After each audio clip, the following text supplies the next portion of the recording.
Alright, I'm finally gonna talk about D&D weapons. I try to puzzle together an appropriate outfit. This should be random enough to be fantasy, right? This is one of the most common questions that people ask me. What do you think about the weapons in D&D? How realistic are they, etc., etc.? I mean, the absolute most common question right after do you smoke weed, bruh, is do you play D&D? It doesn't matter how often I say no, people keep asking. I don't know why.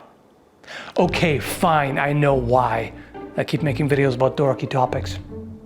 Speaking of which, if you haven't seen my videos on how to fight a rust monster and a golem, you know the drill. Do the thing with the stuff. Okay, let me just put this gorgeous falchion here aside so I have both hands free to gesticulate and handle other weapons for demonstration, etc., etc. You know how this goes, right? Unless you're new to the channel, in which case, welcome, I guess. Feel free to binge and all that. So, D&D weapons. I'm going to start with weapon illustrations from D&D 3.5. I'm just working with what someone sent me to look at. And, well, we'll start with the most functional ones and go toward the least functional ones. No particular order, really, but yeah. First off, polearms. There are several which are perfectly fine. You know, the ranseur or ranseur, if you want to pronounce it more French, looks like what you would expect for the most part. Perfectly functional, not much to say. The guisarme is a little bit off, and by a little bit I mean, what the hell? It doesn't look quite like historical origins. Of course, this is not supposed to be history, but it's still named that, so I don't know, you would kind of expect something that is named after a specific weapon type in history to kind of look like it. Maybe it's just me. The glaive is fine, looks like a glaive too. The lances I find a bit funny because they look like tournament lances, which were designed to be safer. They were meant to shatter on impact to dissipate the force, and so that knights wouldn't kill each other during the joust. It still happens sometimes, accidents happened, but this is not a weapon. The Shuriken are fine, obviously, so are the nunchucks, although I know somebody who would vehemently disagree with that. Then the scythe, well, there are ways to use a scythe in combat. There are even historical manuscripts about that, which is why I got this to make a video about those techniques. I still need to figure out how to make a replacement blade that's safe for sparring. Maybe like a rigid spine and an edge made of leather or rubber or something like this. Haven't gotten around to it yet. But either way, so this looks a little bit different than the illustration. This could be intended as an actual fighting scythe, because if you look at this, this is awfully thin. It's designed to be used against wheat, after all, and grass and all that, not for fighting. So you could make a more robust version that is mounted differently. The handle of a scythe in a later illustrations, I think 4th edition, looks a lot better and more like this, but it's still mounted in this fantasy way, which again is not actually a bad thing. It will probably make it more durable. There are of course several swords which look perfectly usable, even though the terms are off. For example, it's a typical mistake of calling an arming sword a longsword. It's for single-handed use only, but a longsword on the other hand is either a hand-and-a-half sword, which is long enough to be used with 2 hands but can also be used with 1 hand, or a larger longsword which is really intended to be used with both hands. And then you've got the greatsword, which should probably have a longer handle, in my opinion at least, but that's fine. So those are all functional, usable, look pretty good too, no problem. The short sword, of course, is fine as well. Then we've got a sickle, and you might have seen my recent videos about sickle fighting. This is a surprisingly useful weapon as long as you're not facing somebody with something much longer. The short reach is a problem, but it's a vicious weapon and absolutely usable. I would say it's better than a knife in most daggers. It could probably do pretty well against a short sword. And again, other similarly short weapons. It's just, as soon as you get to arming sword range, you have a problem. It's just going to be difficult to get within your own reach without being attacked. The maces, morning stars, and clubs are generally perfectly functional. Most of the axes are, the kukri obviously is. I quite like the club and great club in a newer edition actually. Those are simple but look pretty cool the way they're shaped, and I like that they're metal reinforced. The sickle in this one is also pretty neat. It's quite differently shaped from most sickles. It's not as strongly curved. It points more forward, which means you could actually thrust with it. That's not a bad thing. The Morning Star looks large and heavy, and it would be if it was a solid metal ball, but if you made it hollow, it wouldn't be that unwieldy. Almost everything in this illustration would be very functional. There was a couple of exceptions. I'm not a fan of really short-handled hammers, especially double hammers. That doesn't really add anything. If you have a hammer on one side and a beak or spike on the other, that's useful. Then now you have two different tools. And again, very short-handled is not great, even if they're intended to be used by dwarves. I mean, if you're already this short, do you want a short weapon too?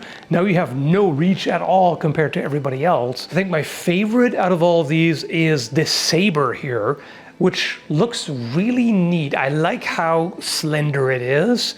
It looks like it would be pretty agile. It's just aesthetically pleasing, the way the knuckle guard works with the curvature of the blade. It just kind of sweeps around. It's just very nice. And of course, there's nothing wrong with a katar. In this 3.5 illustration, what they call a rapier has literally nothing to do with a rapier, right? This is a rapier, characterized by a very long, slender blade, a complex hilt of some kind. It can be multiple rings, it can be like this Pappenheimer here, a shell guard of some kind, it can be a cup-hilt rapier. This is, I don't know, some kind of hanger perhaps, cutlass, something like that, which is still functional, it just doesn't have anything in common with an actual rapier. Then we've got the Dwarven Urgrosh, which is a two-handed axe with a spike at the end. Not a bad idea. The axe blade looks very clunky. That's generally what distinguishes fighting axes from tool axes. They tend to be thinner. On average, it depends on the overall size of the axe head. And there are a bunch of different types and whatnot. In case of a Dane axe, it's very thin. And that's what you want because it makes it easier to handle, more agile, etc. If you have a species that's stronger than humans, they could wield something larger and thicker and, thereby hit harder overall. But there's always a balance to be had between striking power and agility, because if you hit like an absolute truck, but you can't actually hit anything because you're way too slow and predictable, that doesn't really help. But what would help is a spike on the other end. It's definitely useful, particularly if you have a decent amount of reach, fighting somebody who doesn't, and they're trying to get in, so they're trying to bind your weapon, push it out of the way, and rush into you. Now you can use the spike to defend yourself up close. So that's a good thing. The greataxe is just a little too great. I mean, if you have two fairly thin blades, it might be wieldable enough. But of course, there's always the issue that you're not really getting that much bang for your buck or chop for your gold or whatever. I talked about that in another video about double axes. There are double axes in history. You typically have a larger blade and a smaller blade, which is differently shaped for slightly different purposes, or you have an axe side and a hammer or spike side, things like that. But personally, I don't have that much of a problem with even symmetrical double axes in terms of practicality, because I mean, you can in some situations use the other edge, come around for a false edge cut, things like that. And if the main edge gets too damaged, you have a backup. So there are some things to be said about it. It's just the question, how much is it really worth it considering the extra weight? So let's move on to the less usable things. The Gnome hooked hammer. And well, the elephant in the room here is the hook. A warhammer or pick is perfectly useful, obviously. What happens when you put a hook at the end? As long as it's pointing in this direction, it's okay. It doesn't really add too much.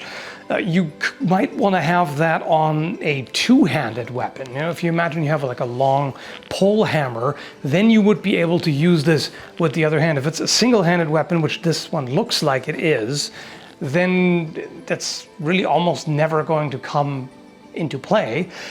And that's assuming you hold it this way. And of course, if you have a hammer and a beak, then you might want to switch it around so you can use the other side too. But if you do that, then yikes.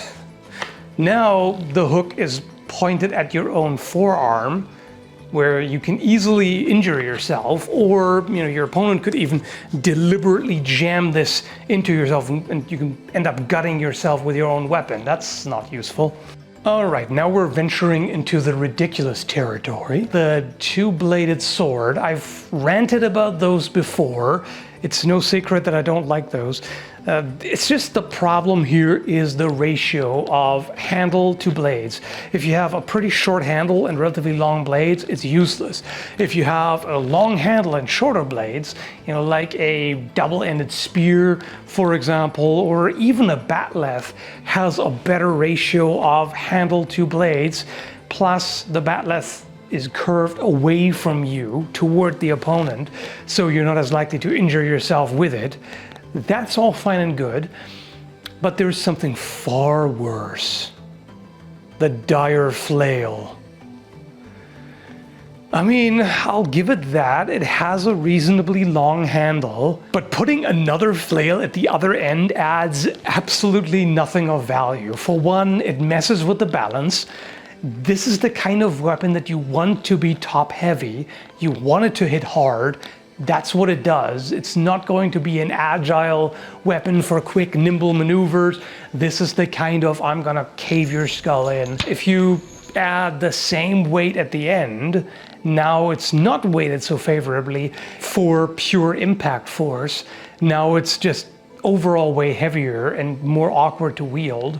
Now you have to contend with the other spiked ball constantly swinging around in semi-unpredictable ways. I used to be an adventurer like you, but then I took a dire flail to the knee. It was totally my own fault, I'm a dumbass. We've got the same problems, but dialed up to over 9,000 with the spiked chain. Oh boy. There are chain weapons. The spiked chain is a lot worse than those. If you insist on using a chain as a weapon like a drunk biker or whatever, this is basically the least effective way you could do it. You can use one at a time, but what the hell are you doing with all this crap? To be fair, this design is more useful than just a plain Jane chain, because you've got those rings, so you could use those as handles, like there's a little bit more to work with. And of course, because they're weighted at the end, they move a little bit better than just a simple chain like this. Either way, I don't see the point of having two flexible pieces on either side which are tethered in the middle, so you're limited in how far you can pull them apart. It threatens yourself for very little benefit. Because again, what are you going to do if somebody actually attacks? Are you just going to hold the chain and try to catch it? That's going to be very difficult, especially against a two-handed sword, let alone an axe or something like that. This is just never going to happen. And of course, it has a typical problem of flexible weapons. It gets entangled. It's somewhat unpredictable. The more you practice with it, of course, the better you get at it, the more predictable it becomes. But it's just such a hassle for very little gain other than, I'm so cool. Which, I get it, it's fantasy, the rule of cool is holy, everybody wants the most badass character possible. Fine. It's just, in practical terms, this is garbage. There's a different version and a newer edition, which is more useful because it actually has grips. So, this is basically like two extremely short-handled flails tethered together by a chain.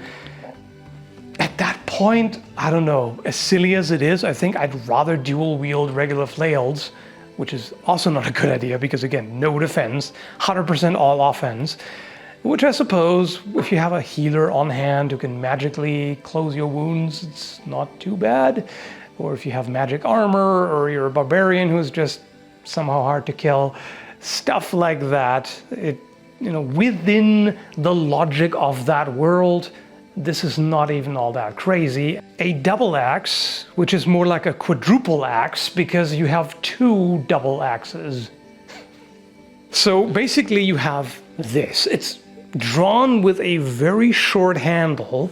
I've seen other drawings. I think most of those are fan art, so not canon or whatever.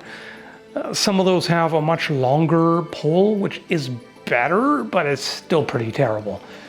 So there's so many problems with this. Every time you retract the weapon to prepare for a swing, you threaten yourself, potentially. Like every time you move one of those blades toward yourself, toward your face, toward your back, things like that. And every time you come forward, this blade goes toward your forearm. This is intended either as a double weapon, where you can use the two the same way as you would dual wield two separate weapons, somehow. Or you could swing it with two hands, like that. Now, that also doesn't work. Because if you do this now, you have to constantly, awkwardly work around this other blade. Because if you don't pay attention to what you're doing, then this happens. You jam your axe blade into your own forearm. Either of those two forearms. And there are plenty of situations where if you swing this normally, like already I've dug the corner of this blade into my forearm. At the same time, you're compromising an axe's main advantage, which is just sheer power. Axes hit very hard and are supposed to. So if you add a counterweight here, this doesn't actually help you all that much. You may think, oh well, wouldn't the counterweight help accelerate this?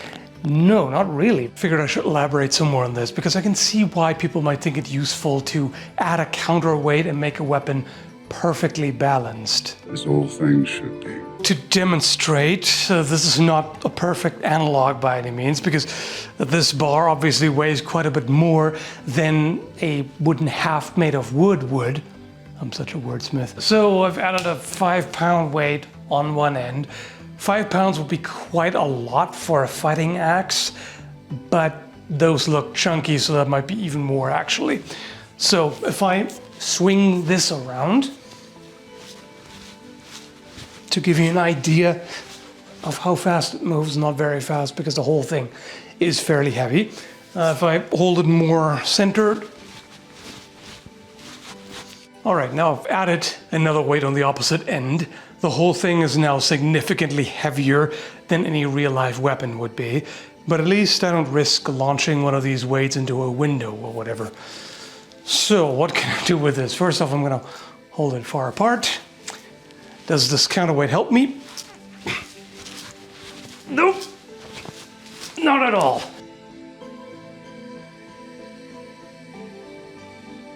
Feels significantly harder to move. Now gripping it lower.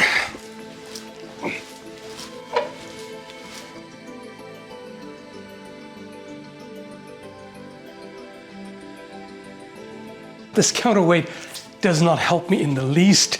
It makes everything harder because the whole thing is this damn heavy now. Of course, if you use a wide grip and have two weighted ends, you can strike with both evenly and they are both going to be equally effective, as opposed to a regular axe or polearm where this end can be used for striking, but because it has so little mass, it's not going to be as effective. I'd much rather fight with this, because yes, sure, you can argue that having another full-sized weapon, so to speak, on the opposite end has its advantages, but the disadvantage is just way too heavy, quite literally. Any weapon design, be it in real life or in a fictional setting, in order to make sense, needs to balance the pros and cons. I mean, if you train with something like this and become fast and efficient, and then you use a properly weighted weapon, you're gonna be really fast. So it's beneficial as a training tool, not as a real weapon. And yeah, sure, orcs are stronger, but you can add extra weight in a way that actually benefits you. If you have more strength and you're able to swing the weapon at the same speed, but with more mass, just put all the mass on this end here, where it's actually going to benefit you, because then you can strike extremely hard with it, and you're still reasonably fast, and you don't have to worry about all this crap getting in the way. So simpler is better sometimes. But at the same time, you have to give them credit for originality. They try to come up with something new, something that you haven't seen in history, because, well, this is fantasy. This is supposed to have a bunch of unique weapons and approaches and all that. It's supposed to have the coolness factor. So obviously I'm not criticizing the designers here. This is just for your entertainment and education. And just because it's fun to nitpick and pull things apart. Maybe I'm just an overthinking dickhead. You're entitled to your own opinion. Either way, I hope you had fun. Thanks for watching and have a good one.